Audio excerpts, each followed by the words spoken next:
Yo, what's up? My name is Simon Hill. Some people call me Top Billion. Call me whatever you want, just talk to me nice.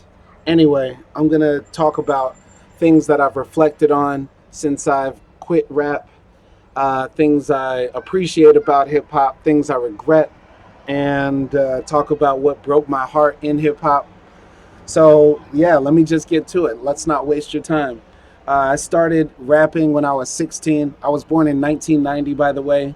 I started by just making songs in my bedroom, writing on notepads. I was inspired by all the greats: Nas, Biggie, Jay Z, Pac, of course, M, all of them.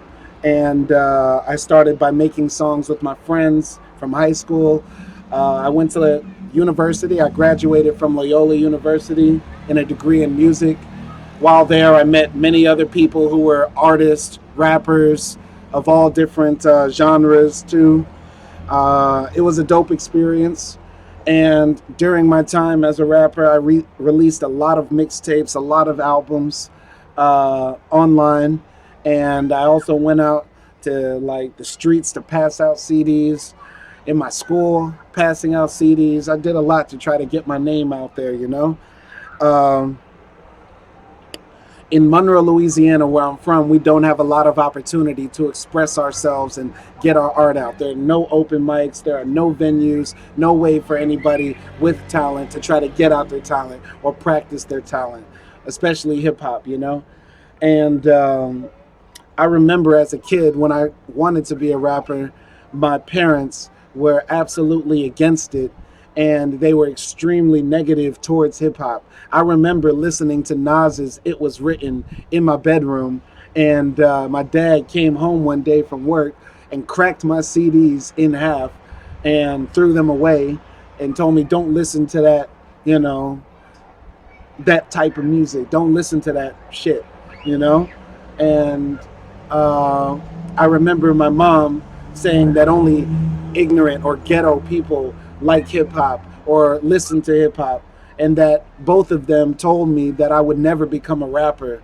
And it really stuck in my mind. No matter how hard I went at music, no matter how hard I was pushing at it, the shit that my parents put in my head really fucked with me and made it seem like rap was impossible to achieve in. And a lot of older black people had that mentality, and some of them still do have that mentality, and some people in general have that mentality about hip hop because it's so easy to disrespect black art. And they said the same thing about jazz and blues, and we are falling into the same trap today when we say shit like hip hop is for vagrants, criminals, ghetto people, it's not real art. I mean, the slander that's against hip hop is insane when it's probably the greatest American genre of music that ever existed. And people want to talk about jazz and blues and ragtime and all that shit. But I mean, in hip hop, you can say whatever you want and nobody's going to cancel you. In hip hop, you are absolutely free. And whether you're being salacious or scandalous, talking about sexuality or poignant, profound things, you can say whatever you want. And for black men, that's a beautiful thing because we're muzzled the whole time in America. Around the world, black men can never speak up. And people want to say jazz is great. That was a bunch of niggas getting high playing the saxophone while them white boys was lynching them in Mississippi. Y'all want to say that's great. Them boys was silent. Y'all want to say the blues is great. Boys talking about, oh, I miss my baby. My wife left me. Fuck all that, man. You wasn't saying nothing when the white boys was pulling up in that pickup truck to kill y'all. But in hip hop, we ain't never scared. And I wish I had the courage. I wish I had the strength and the intellect at the time to tell my parents, no, hip hop is great. Hip hop is amazing.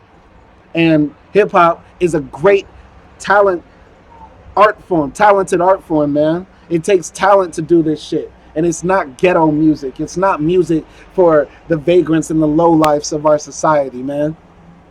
Anyway, anyway, anyway, I'm not gonna rant about that. The point is that shit stuck in my mind about what people said about hip hop. Anyway, I started making these cipher videos while I was in college and also while I was back in my hometown of Monroe. They started getting some traction and views. But once again, there were no opportunities in Monroe, so I took my talents to South Beach, went down to Miami after college, and started pursuing my career down there. I did a cipher video there and was also battling people with different leagues. Started doing some open mics and stuff like that. And with battling, I think I won like 4 out of my 6 battles that I did. In my opinion, I won 4, lost 2.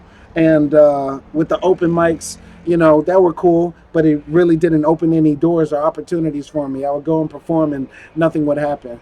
Now, people, you might be hearing all this and say like shit like, well, you did all of this and you weren't successful. Maybe you just weren't good. I was fucking nice. I was fucking dope. Nobody starts off good, but I ended fucking dope. And you can check my catalog. Go check Future Nostalgia. Go check Let's Make a Movie. Go check Peace to the God. Go check Young Black Ambitious. I be rapping my ass off, and I can still rap my ass off if I wanted to. So I know I'm nice, and people can talk shit if you want, but I know that I was a dope ass rapper. Facts, big facts. Anyway, uh, yeah. While in Miami, I was still making songs too, and working like a dead end job, trying to pay the bills, living alone down there. Uh, and the last song I made was Ghetto Quran. It was like a remix of 50s joint. And in there, I'm talking about a whole lot of gangster shit that I was into at the time. And also the suicide of my friend George, who passed away at 23. And at that point, I was so like demoralized and beaten down when George killed himself. I was semi halfway retired at that point. But that was the last song I made where I talked about my experiences and everything. And, you know, I want to talk about now the things that I regret. So I regret not doing more of the cipher videos and doing more of what was generating buzz and interest on my YouTube channel, because those videos got thousands of views, definitely way more than my other videos.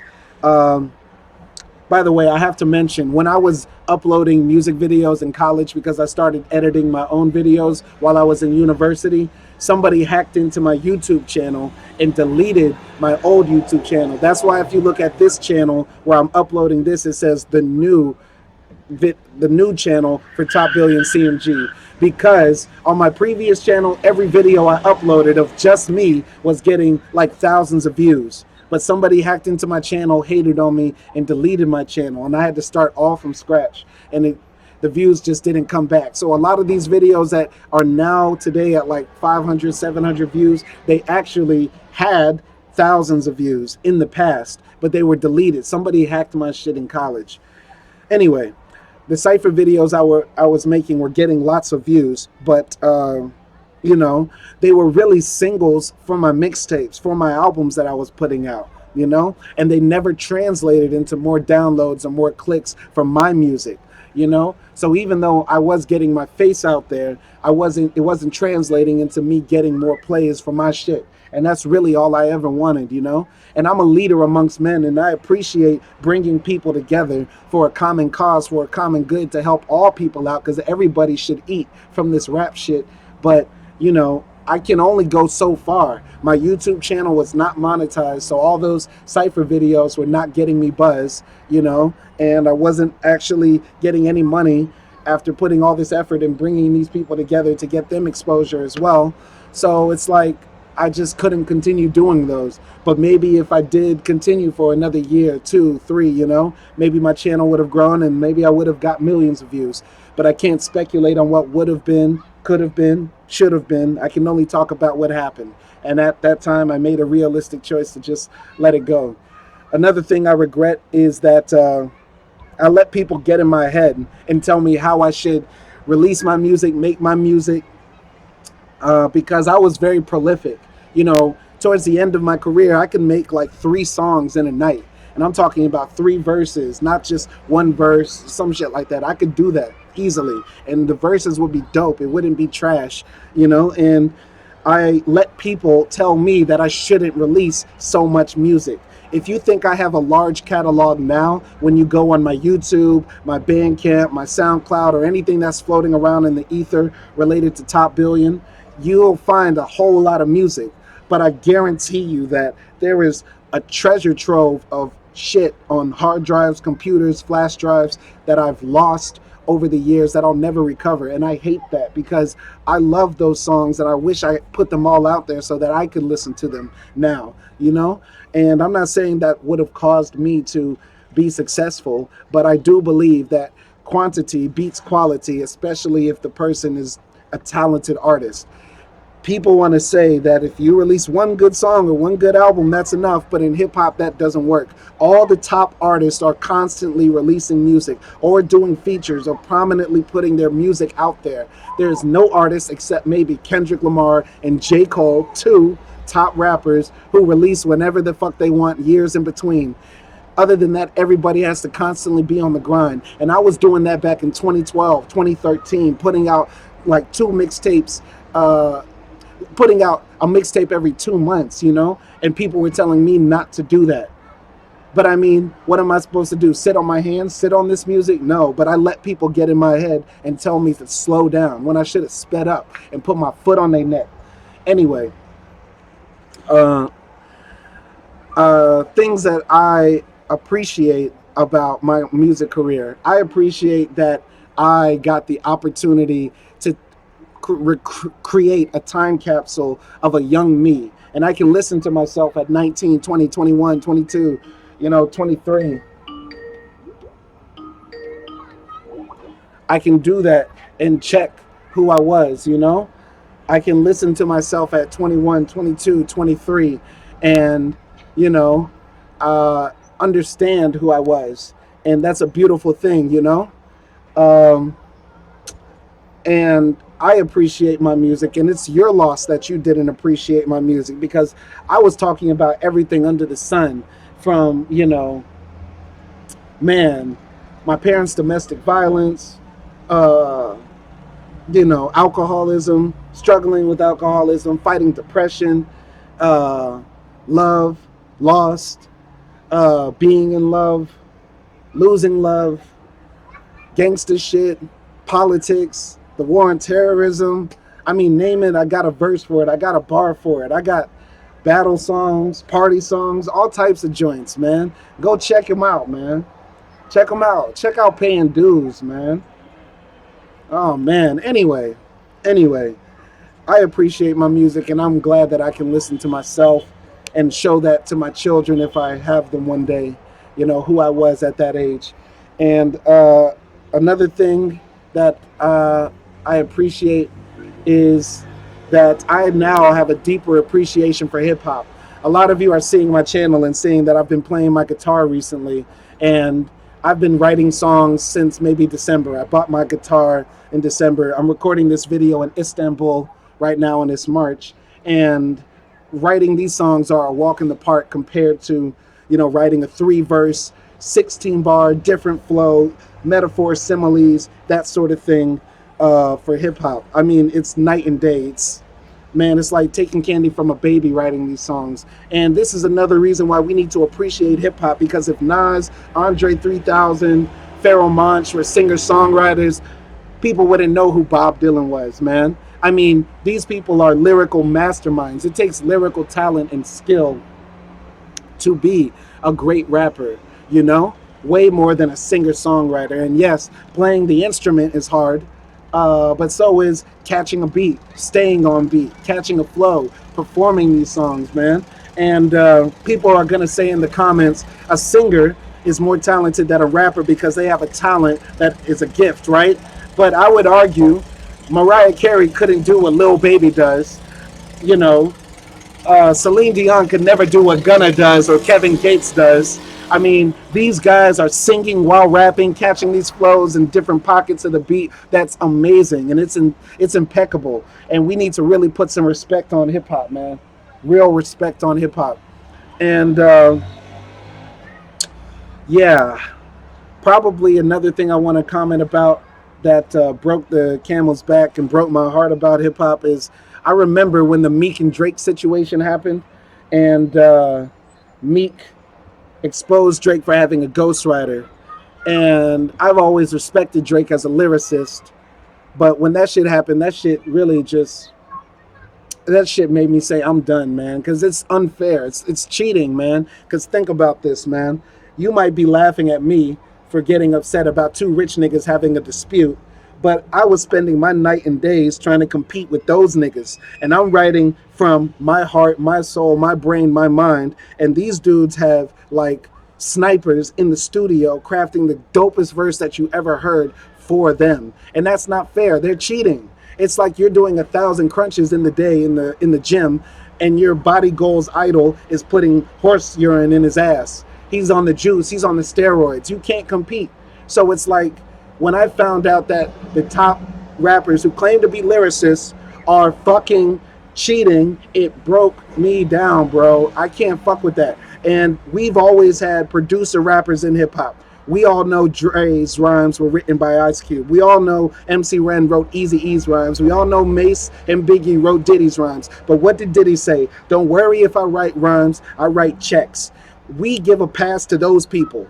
But we don't give a pass to people like Kanye, who came out of the gate saying he wanted to be the greatest rapper of all time, and Drake saying he wanted respect as a lyricist, as a rapper, and also as a singer too. Like, if these guys got ghostwriters, it's not fair for me because I'm not getting ghostwriters. I refuse. I'm too pure in the heart. We all know that in hip hop, prior to the Quentin Miller shit, getting ghostwriters was taboo. And we've accepted that as a rap hip hop community. And that's not cool. It's absolutely not cool, man. And yeah, that's my biggest problem right now, probably with hip hop. But still, I appreciate Kanye's music and Drake's music still. But the fact you got ghostwriters, I can never get with that. Uh, in conclusion, I'm gonna continue writing my acoustic songs, and I'm gonna continue, just making art because I'll always be an artist. I'll always appreciate art, and it's something that's in my blood. I can't get rid of it. Uh, I might do some open mics, might not with my guitar. Might just continue posting them on YouTube, and nobody's ever gonna see them or hear them or care about them anyway. So who cares? But if you are watching this to the end, thanks for watching. Please don't leave any stupid comments anymore talking about why did you retire?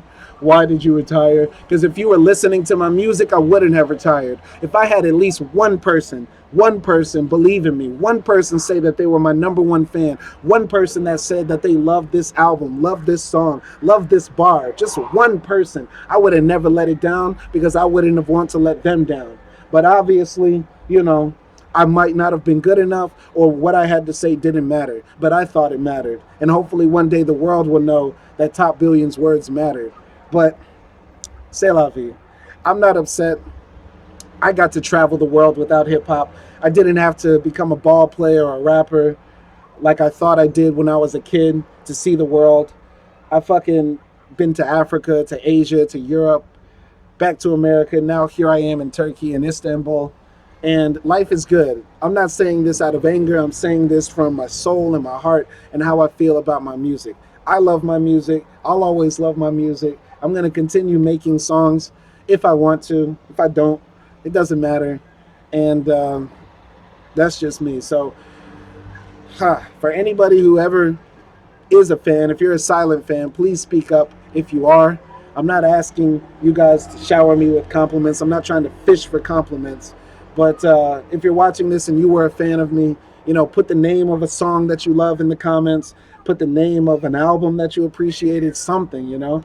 But that shit really don't matter, though. I know what I love, and that's it. That's all I got to say. Peace.